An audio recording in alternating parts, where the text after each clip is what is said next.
आज अनिका 6 साल बाद बेंगलोर से मनाली लौट रही थी। फ्लाइट के पैसेंजर्स हों या फ्लाइट का स्टाफ, सभी उसकी खूबसूरती की ओर आकर्षित हो रहे थे। क्या कर रहे हो? सॉरी सर, देख के दो। Sorry sir, sorry.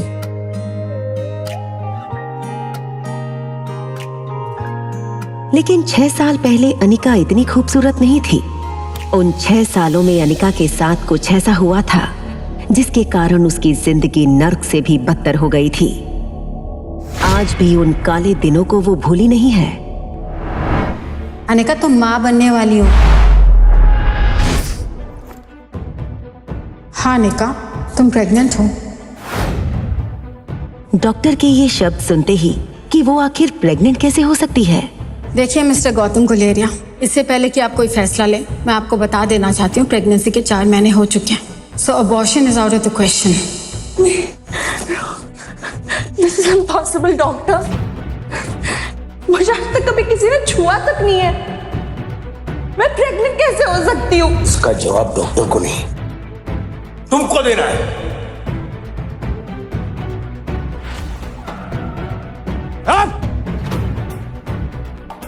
इतनी मुश्किल से अपनी जिंदगी को बेहतर करने का मौका मिला था।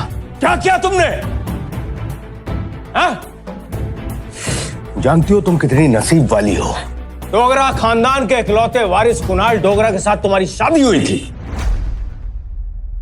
जानते हो कितने पावरफुल लोग हैं उन लोग। मनाली का सबसे पावरफुल खानदान है वो। उन्होंने हमारे सारे कर्जे खत्म कर दिए, सारे कोर्ट केसेस खत्म कर दिए, हमारी सारी मुसीबतें खत्म कर दी। लेकिन तुमने अपनी शादी के 24 घंटे के भीतर हमारी जिंदगी को वापस जहन्नुम बना दिया। अरे जब उनको तुम्हारे कारनामे के बारे में पता चलेगा तब क्या होगा? अपने बारे में नहीं तो कम से कम अपनी बहन के बारे में तो सोचा होता। कामनी, तुम्हारी सौतेली बहन ही सही, उससे कौन शादी करेगा ये सब जानने के बाद? चुप! बिल्कुल चुप। लेकिन मैं ऐसा होने नहीं दूंगा। जब तक ये मामला शांत नहीं हो जाता, मैं कामनी और तुम्हारी मां मनीषा को उनके भाई के घर भेजूंगा। लेकिन ये मामला कभी ना कभी तो खोलेगा ही ना। काश तुम भी अपनी मां का साथ ऊपर। अनिका वो सुन चुकी थी जो गौतम कहते कहते रुक गया था। अगले दिन गौतम ने घर में लगे सारे सीसीटीवी के पिछले 5 महीने की फुटेज को खंगाला। अनिका अक्सर बीमार रहती थी, इसलिए कुछ महीनों से ना तो उसे कॉलेज भेजा गया था और ना ही घर पर उसे कोई मिलने आया था। गौतम को ये समझ नहीं आ रहा था कि अगर इन 5 महीनों में अनिका किसी से मिली ही नहीं तो फिर वो प्रेग्नेंट कैसे हो सकती है। गौतम की तरह अनिका भी इस बात से अनजान थी कि वो प्रेग्नेंट हुई तो हुई कैसे। लेकिन एक बात उसे रोमांचित कर रही थी कि उसके अंदर एक नन्ही सी जान पल रही है। माँ बनने का एहसास अनिका को कहीं न कहीं अच्छा लगने लगा था। 4 महीने बीत चुके थे। अनिका अपनी छोटी सी दुनिया में लगभग सब कुछ भूल चुकी थी। ना वो किसी से मिलती, ना कोई उससे मिलता।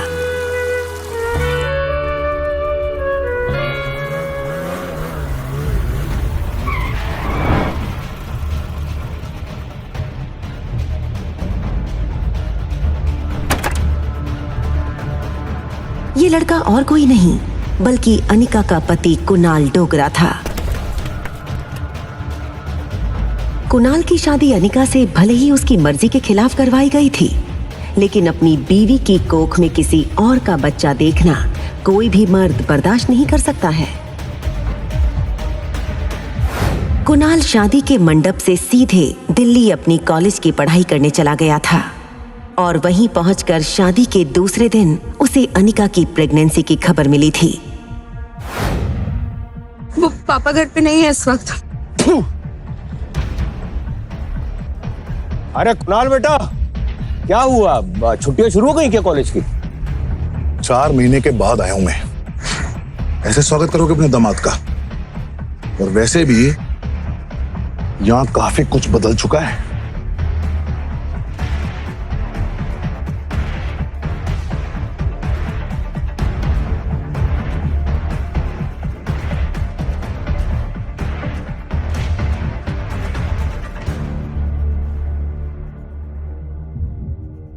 कुणाल बेटा, अंदर चल के बात करते ना।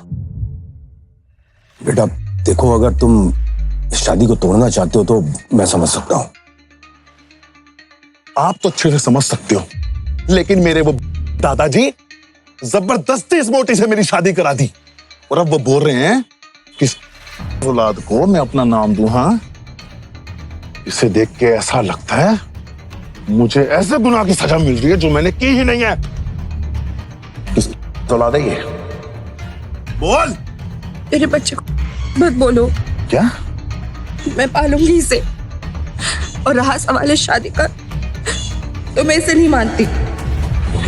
कुणाल कुणाल कुणाल बेटा, इसकी बातों पर ध्यान मत दो, इसकी तबीयत ठीक नहीं है ना।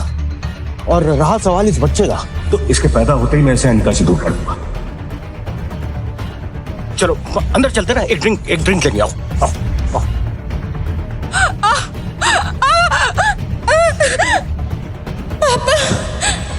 दर्द के मारे एक झटके में अपनी पीठ के बल गिरी और ओझल होती आंखों से उसने देखा कि गौतम दौड़कर उसके पास आ रहा था। लेकिन ये सब देखने के बावजूद कुणाल वहीं खड़ा बेशरम और बेरहम बनकर रम के घूंट मार रहा था। मम्मा, मम्मा। रिया की आवाज से अनिका अपने अतीत के ख्यालों से बाहर आई। रिया अनिका की बेटी है, जिस पर अनिका अपनी जान छिड़कती है। मम्मा, प्लेन लैंड होने वाली है। मम्मा, हम पापा को ढूंढने मनाली जा रहे हैं। रिया, मैंने तुमसे कहा है ना, तुम्हारे पापा नहीं है।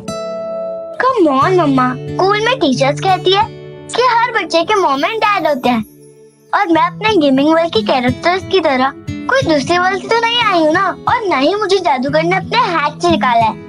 आब्राकडाब्रा, रिया बाहर आ जा।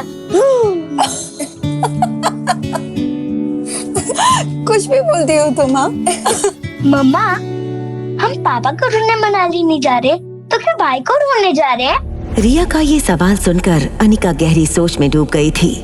उसे याद आ गया कि कैसे 6 साल पहले उसने मनाली के हॉस्पिटल में जुड़वा बच्चों को जन्म दिया था।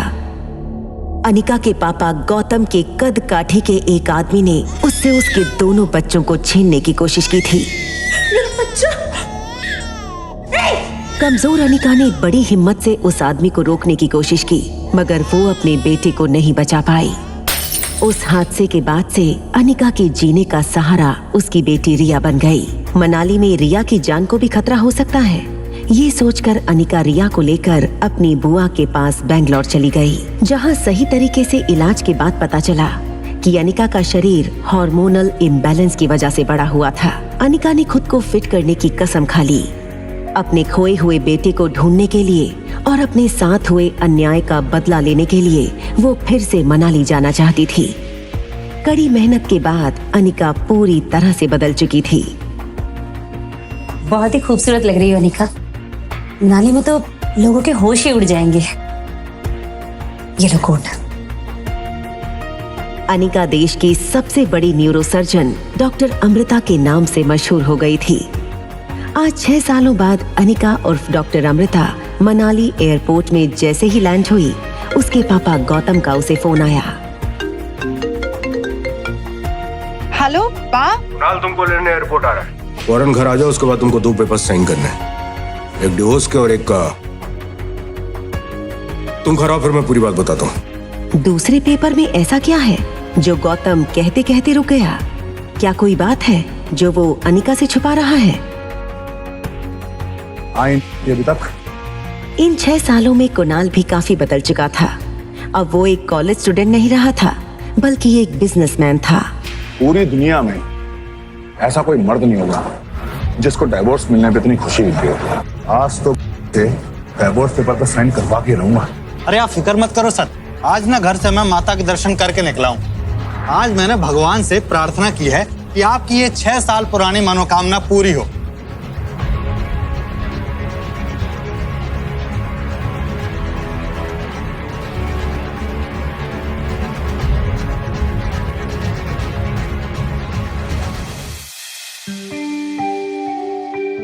इतनी सुंदर लड़की मैंने मनाली में कभी नहीं देखी।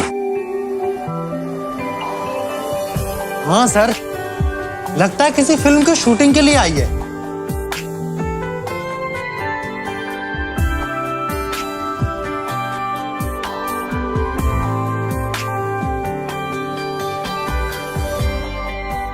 आप तो अच्छे से समझ सकते हो, लेकिन मेरे वो दादाजी जबरदस्ती मेरी शादी करा दी। हे मिस गॉर्जियस, लगता है आप मनाली पहली बार ही आए हैं, क्योंकि अगर आप मनाली पहले आए होते तो कुणाल डोगरा की नजरों से बच ना पाते। लगता है कुणाल ने मुझे नहीं पहचाना। वो आने सही कहा था कि मनाली में अब मुझे कोई नहीं पहचान पाएगा। हेलो, ठीक है, मैं पार्किंग में वेट करती हूँ। लगता है आपकी गाड़ी अभी तक आई नहीं। अब मेरे पास भी गाड़ी है, आई कैन ड्रॉप यू जहां बोलो। और ये कौन है? लगता है आपकी छोटी बहन होगी, है ना? हाँ जी गौतम अंकल बोलो। कुणाल बेटा, अनिका देखी क्या? हाँ जी, आपकी बेटी कोई सुई तो है नहीं जो दिखेगी नहीं। अरे मैं आपको करता हूं फोन। अब एक्सक्यूज मी, आप बैंगलोर फ्लाइट से आए हो ना? वो बैंगलोर फ्लाइट में आपको कोई अजीब सी लड़की दिखी क्या? मुझे तो लगता है उसको फ्लाइट वालों ने नहीं चढ़ने दिया होगा। इतनी फ्लाइट कैसे उड़ेगी?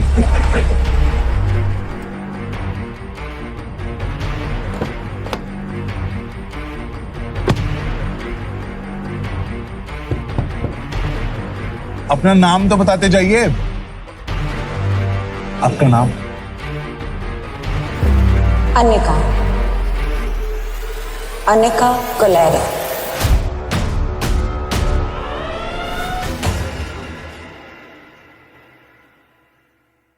अनिका गुलेरिया को ही पिकअप करने आए हो ना?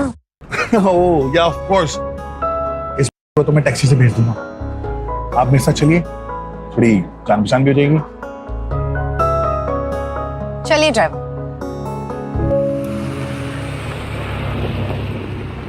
अरे राजू इधर आ। ये तो इस कार का पीछा कर और देखिए कहां रहती है। ठीक है? ओए सुन सुन सुन, पकड़ा मत जाइयो। ठीक है? ठीक है।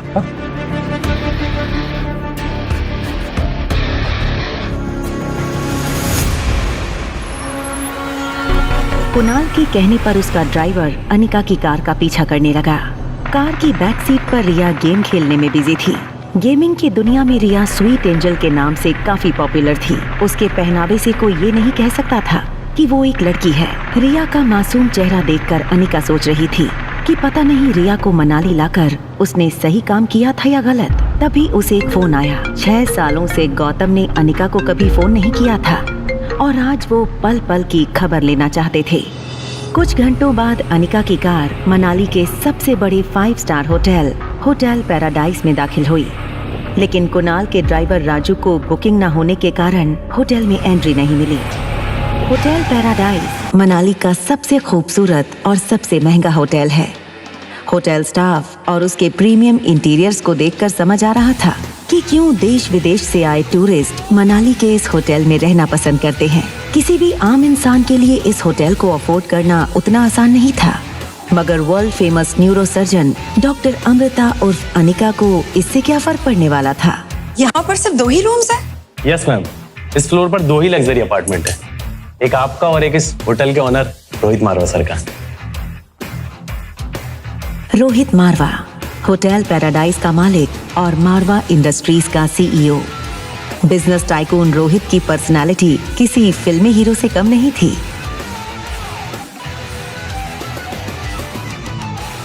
रिया, कम ऑन, फ्रेश हो जाओ।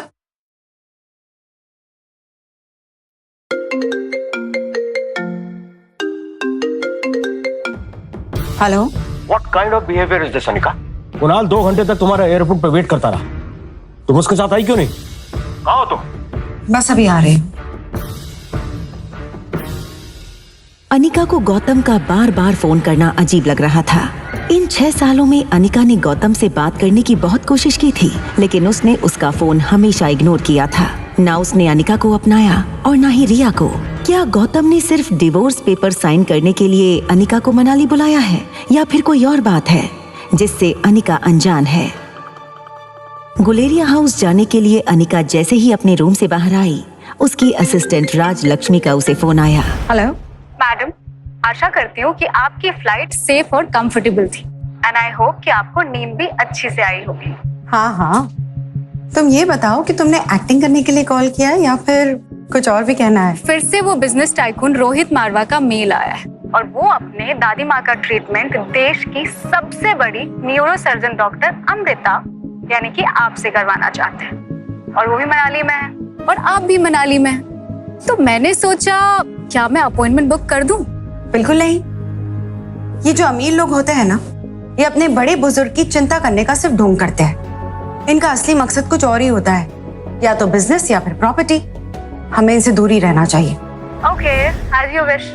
पर मैं एक बात बताना चाहती हूँ, मैंने सुना है कि रोहित मारवा की पर्सनालिटी बहुत डैशिंग है, टॉल, डार्क, हैंडसम और इतने कम एज में इतना बड़ा बिजनेस टाइकून। अगर लाइफ में थोड़ा बहुत रोमांस आ जाता है तो इसमें दिक्कत क्या है? अच्छा, अगर ऐसा है तो एक काम क्यों नहीं करती? क्यों ना तुम डॉक्टर अमृता बन के उनसे मिलो, क्योंकि यहाँ तो कोई डॉक्टर अमृता का चेहरा नहीं जानता। यहाँ तो मैं अनिका गुलेरिया हूँ। अच्छा ठीक है, मैं रोहित का फोटो भेजती हूँ, आप एक बार देख लेना। Okay, bye. फोन काटकर जैसे ही अनिका लिफ्ट के पास पहुंची, उसे लगा उसके पीछे कोई खड़ा है।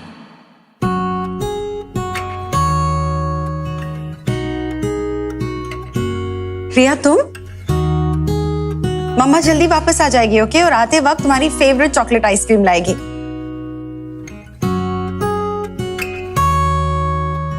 मम्मा will miss you and mamma really loves you. सीधा कमरे में जाना, ओके? एंड चॉकलेट आइसक्रीम पक्का।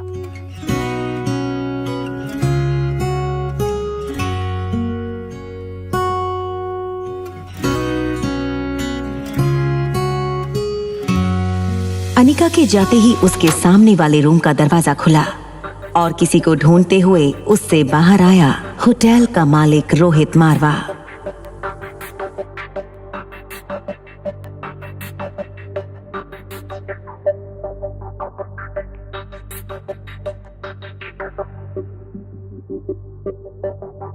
आर्यन, क्या कर रहे हो यहां पर?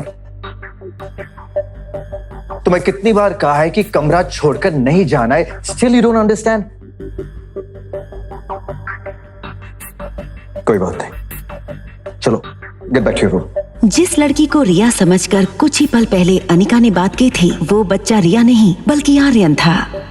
रोहित मारवा का इकलौता बेटा आर्यन, मारवा इंडस्ट्रीज का इकलौता वारिस। और इन सब में सबसे मजेदार बात ये थी कि रोहित का बेटा आर्यन और अनिका की बेटी रिया दोनों की शक्लें एक दूसरे से हूबहू मिलती जुलती थीं और रिया अभी भी अनिका के कमरे में सो रही थी। आर्यन, ध्यान क्या है तुम्हारा? मुझे चॉकलेट आइसक्रीम चाहिए। ये सुनकर रोहित थोड़ा हैरान हो गया। हमेशा गुमसुम और गुपचुप रहने वाले आर्यन का बर्ताव आज रोहित को कुछ अजीब लग रहा था। आपको एक सेकंड, ये लिपस्टिक का मार्क।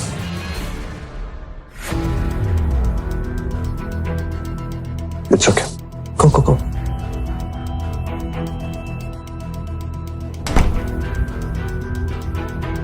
हेलो, मुझे लिफ्ट के बाहर की सीसीटीवी फुटेज देखनी है अभी।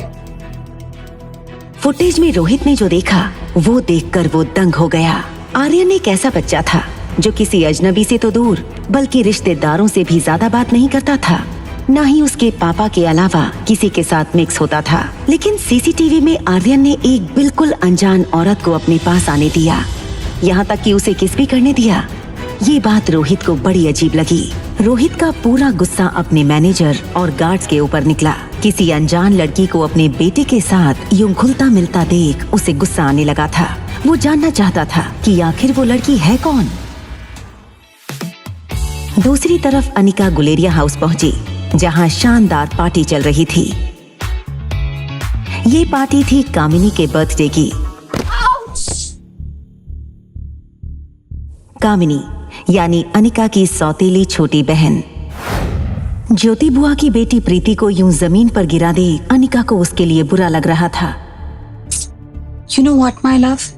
मैं ना अगले साल मिस हिमाचल बनने वाली हूँ और उसके बाद मिस इंडिया तुम्हें अभी भी लगता है कि तुम्हारी अनिका दीदी मुझसे ज्यादा खूबसूरत है? अनिका दीदी सबसे सुंदर है। ऑलराइट, एक काम कर लेते हैं, वोटिंग कर लेते हैं।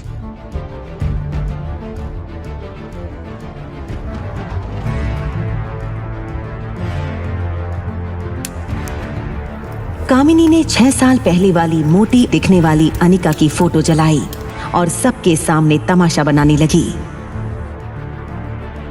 तो बताओ गाइस, ये अनिका और मुझ में से कौन सबसे ज्यादा खूबसूरत है?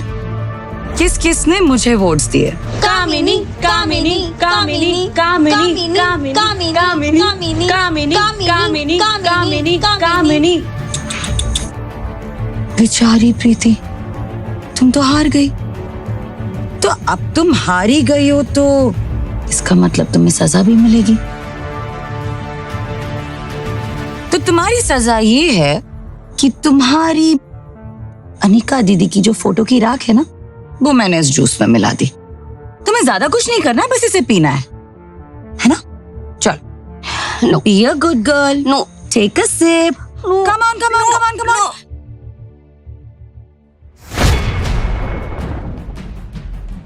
अनिका की माँ के गुजर जाने के बाद एक ज्योति बुआ ही थी जिसने अनिका को माँ का प्यार दिया था, इसलिए प्रीति को अनिका अपनी सगी बहन जैसा मानती थी।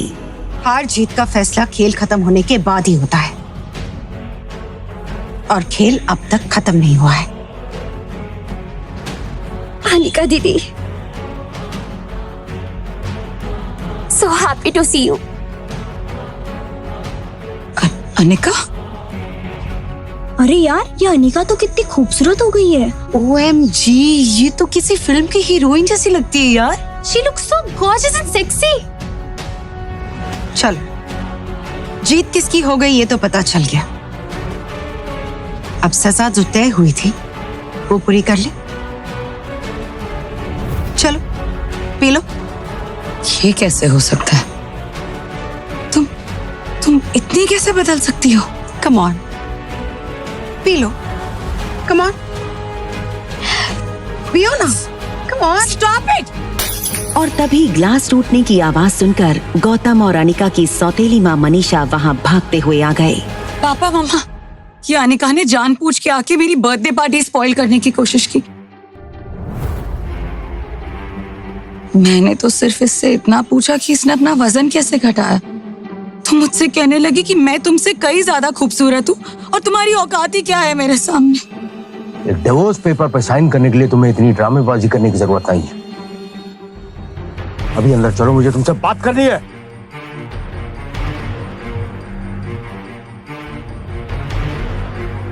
देखो अनिका, जो होना था सो हो गया। अब ये सब करके हमें और परेशान मत करो। मैं चाहता हूं कि तुम इन 2 पेपर्स को साइन कर दो। पर मैं यहाँ तो सिर्फ डिवोर्स पेपर्स पर साइन करने आई हूँ। ये दूसरा पेपर? तुम्हारी नई मम्मी और मैं चाहते हैं कि तुम्हारे डिवोर्स के बाद कामिनी और कुणाल की शादी हो जाए। और कुणाल को भी शादी से कोई एतराज नहीं है, और कामिनी तो उसे पहले से ही पसंद करती है। लेकिन कुणाल के दादाजी ये चाहते हैं कि वो तुम्हारी माँ के गुजरने के बाद जो फार्मा कंपनी तुम्हारे नाम पर हो गई थी, मैं चाहता हूं कि वो तुम शादी के तोहफे के रूप में अपनी बहन को कंपनी दे दो। मैंने पेपर्स रेडी कर लिए, बस तुमको साइन करना है। अनिका ये सुनकर कुछ देर गौतम की ओर देखती रही। वो कभी सोच नहीं सकती थी कि डोगरा खानदान के साथ रिश्ता बनाए रखने के लिए उसके पापा इतना नीचे गिर सकते हैं।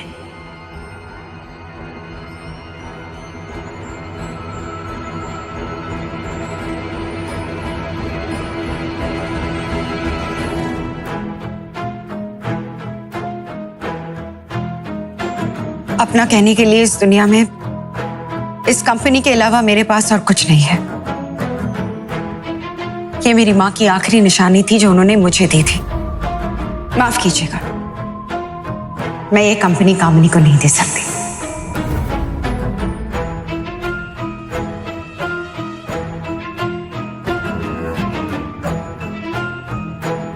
रुको, तुम क्यों हम सब की जिंदगी बर्बाद करने पे तुली हो?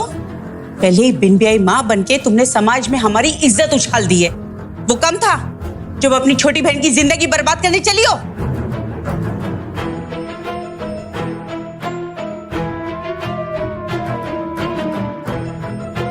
तुम्हें क्या लगता है तुम इन कंपनी पेपर्स पे साइन नहीं करोगी तो कुणाल मुझसे शादी नहीं करेगा? वहम है तुम्हारा। कुणाल मुझसे इसीलिए शादी करना चाहता है क्योंकि उसे मैं पसंद हूं, not because of your factory. तुम्हें ये बात बर्दाश्त नहीं हो रही क्योंकि तुम मुझसे बचपन से लेके आज तक जलती जो आ रही हो। कौन किससे जलता है ये तो तुम्हें बाहर ही पता चल गया था। How dare you! कुछ किलो वजन क्या घटा लिया, तुम्हारी जुबान भी हल्की हो गई। एक बात ध्यान में रखना, कल भी मैं तुमसे बहुत ज्यादा सुंदर थी और हमेशा तुमसे ज्यादा सुंदर रहूंगी। और वैसे भी कुछ सालों में तो मैं डॉक्टर बन जाऊंगी, तो चांस ही नहीं है कि कुणाल मुझ जैसी लड़की को छोड़कर तुम्हारे पास आए। ठीक है, तो एक और शर्त लगाए। कहाँ है वो? 2 घंटा एयरपोर्ट पे वेट कराया, आज तो उसको छोड़ूंगा नहीं मैं। बाहर निकल।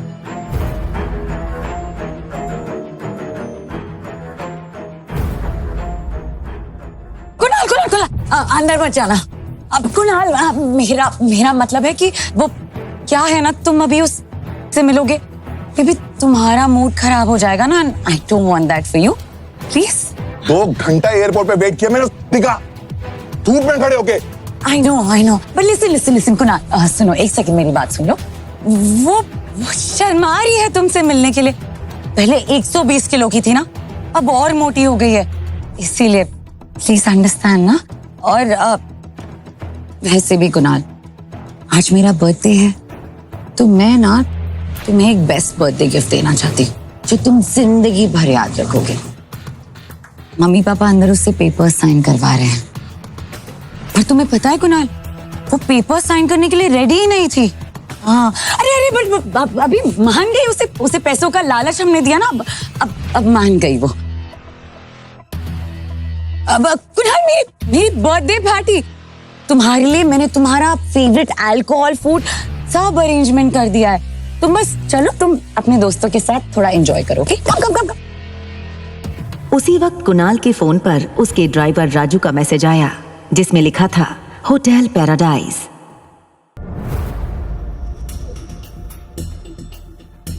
चलिए ड्राइवर। ए राजू, इधर आ, इधर देख, इस कार का पीछा कर और देखे कहाँ रहती है। मैसेज पढ़कर कुणाल के गुस्से से लाल चेहरे पर तुरंत ही एक स्माइल आ गई।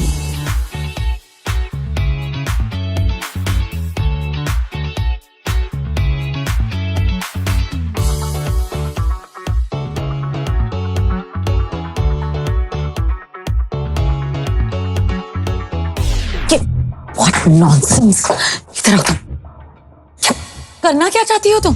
तुम मेरी छोटी बहन, कुणाल के लिए इतना पागलपन ठीक नहीं है।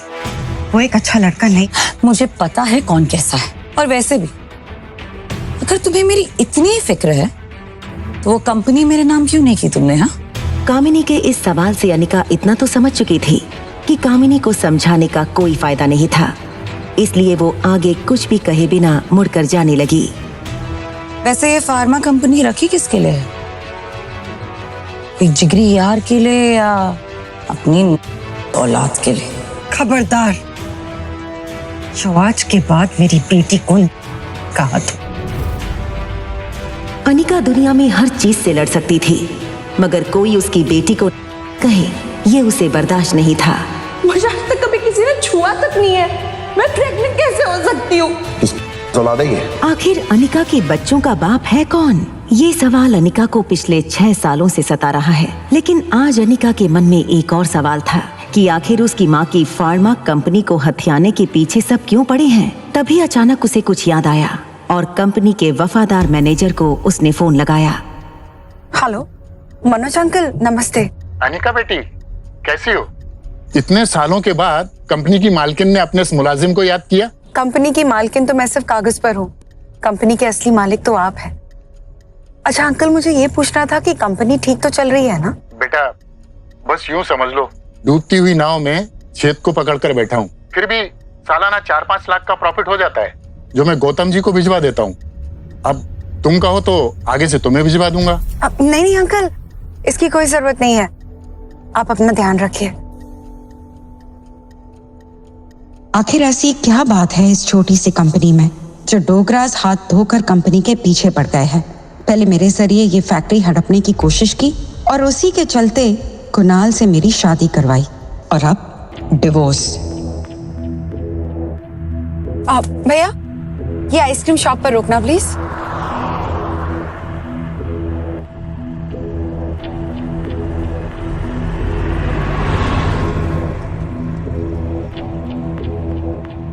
वो अंदर आ चुके हैं। अनिका की कार को रोहित के सिक्योरिटी हेड ने रुकने का इशारा किया।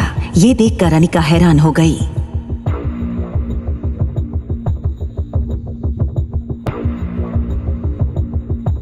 ये क्या बदतमीजी है? इस तरह मेरा रास्ता रोकने का क्या मतलब है? I'm sorry मैम, बट हमें आपका सामान चेक करना होगा। Can you please come out?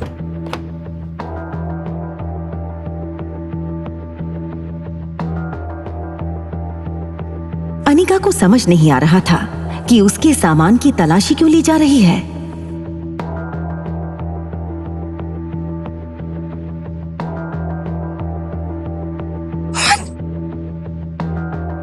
Yes sir, confirmed. It's chocolate ice cream.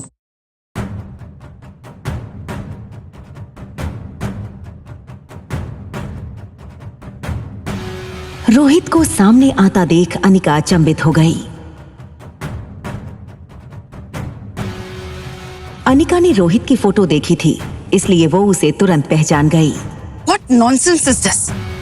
You can't do this with me. I'll call the cops right away. Very good. पहले चोरी करो और उसके बाद खुद ही पुलिस को बुलाओ। परफेक्ट। चोरी? मेरे और मेरे बेटे से दूर रहो। क्या बकवास कर रहे हो तुम? जस्ट बिकॉज तुम इस आलीशान होटल के मालिक हो डजंट मीन कि तुम अपने गेस्ट के साथ यूं बदतमीजी करोगे। I can sue you in the court, mister Rohit Marwah. I knew it. I knew it. तुम जानती थी ना कि मैं रोहित मारवा हूं और ये होटल भी मेरा है। हाँ, तुमने ये सोचा होगा कि पहले बेटे को फंसा लूं, बाप खुद ब खुद फंस जाएगा। मैं अपने बेटे के लिए कोई सौतेली मां नहीं रखना चाहता हूं। So get that in your head. मेरे बेटे से दूर रहना, understand that?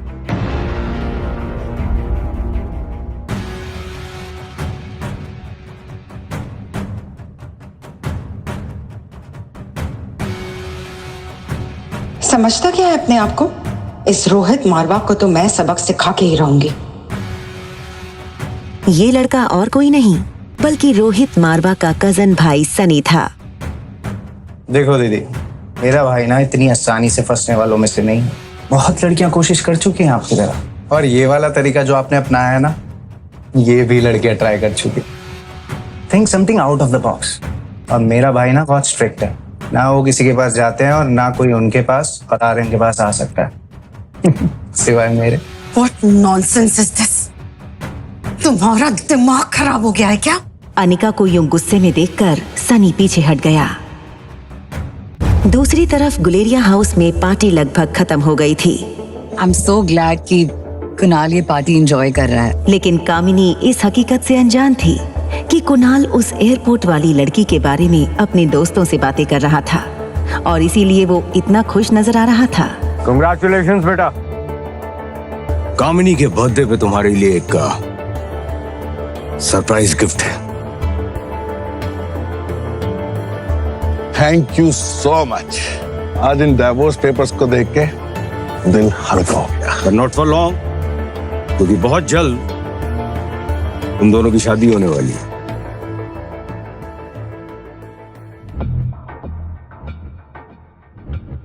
ये क्या है?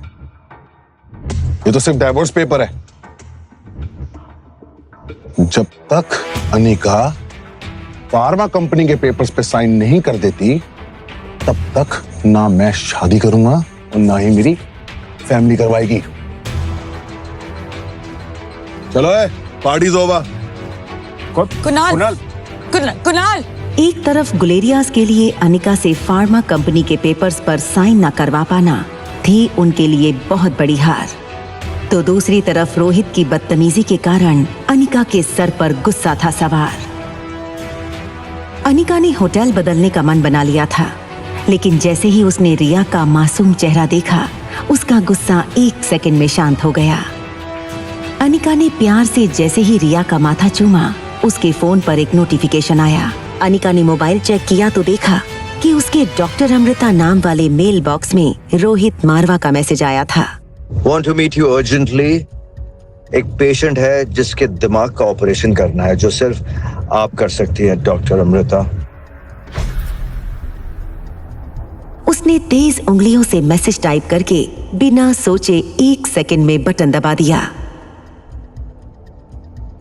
दिमाग का इलाज पहले खुद आपको करवाना चाहिए। वहां रोहित डॉक्टर अमृता का मैसेज पढ़कर शॉक हो गया। रोहित को समझ नहीं आया कि डॉक्टर अमृता जैसी बड़ी न्यूरो सर्जन उसे ऐसे क्यों कह रही थी। रोहित ने अपनी कंपनी के आईटी हेड सैम को फोन लगाया। Yes sir. हेलो सैम, मेरा ऑफिशियल अकाउंट चेक करना, तो उसमें डॉक्टर अमृता का मेल आया है। पता करो कि उस मेल की लोकेशन क्या है। सर एक्चुअली कोई भी नेटवर्क प्रोवाइडर अपने क्लाइंट की लोकेशन डिस्क्लोज नहीं करेगा सर, इट्स इलीगल। ओके।